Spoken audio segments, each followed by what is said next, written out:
Hello everyone! Welcome again to my YouTube channel. So, magluluto po ako ng bean curd dessert soup. So, ito yung bubuksan ko pa lang ito. Pangalan nito is bean curd freeze ginkgo nuts. Hirap naman i-pronounce. Yan siya, oh. Tingnan nyo. Ito. Yan siya. Tapos, ito na yung nabuksan ko na yung kanyang skin. Yan, ito yung ilalagay ko.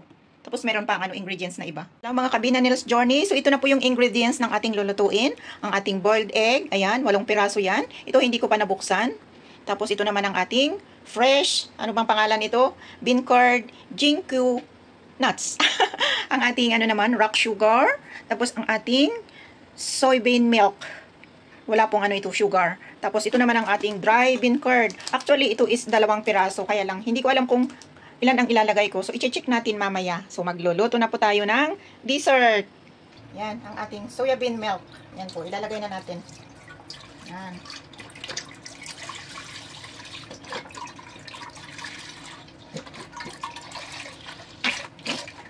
Ayan siya.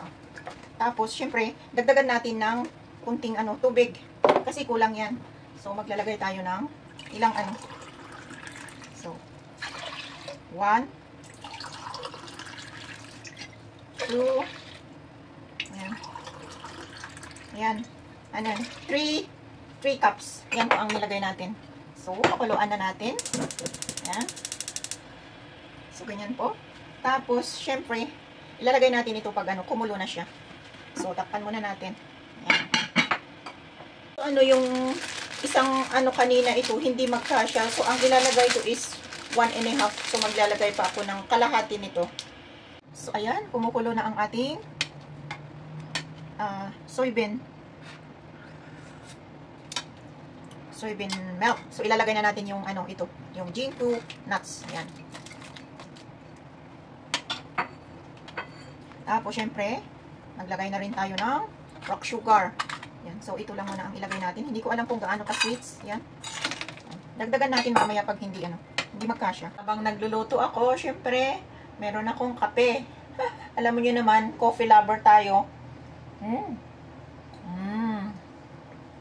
Coffee is life.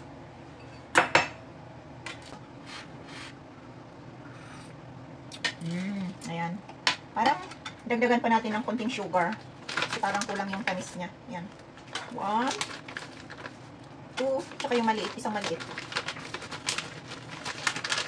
Isang maliit nito. Ayan. Ayan. Ganyan lang siya. Madali lang ito maluto. Tapos, lalagay na natin ang bean curd. Yan po. Ayan siya. Ayan.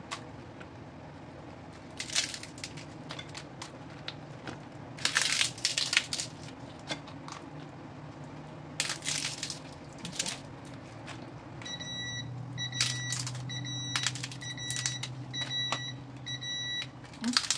Nagkaano yung namin. Yung rice cooker. Nagluluto kasi ako ng kanin.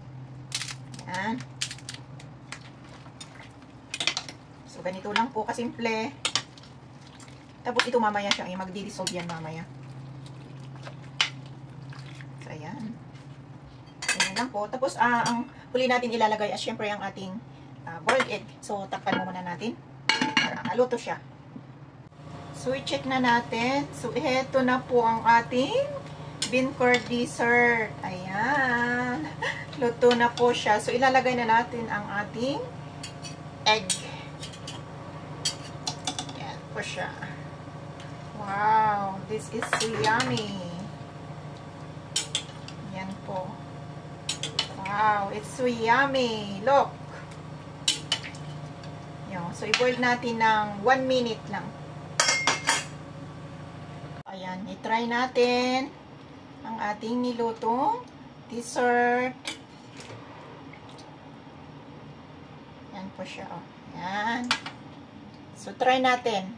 So, i-try na natin ang ating dessert na niluto. Yan po siya. Yan. Yummy.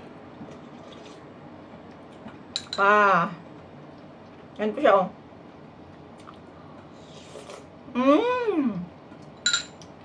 Yummy. Pwede nyo rin i-try. Thank you so much for watching. Yan. Bye-bye. One more. Mmm. Mmm.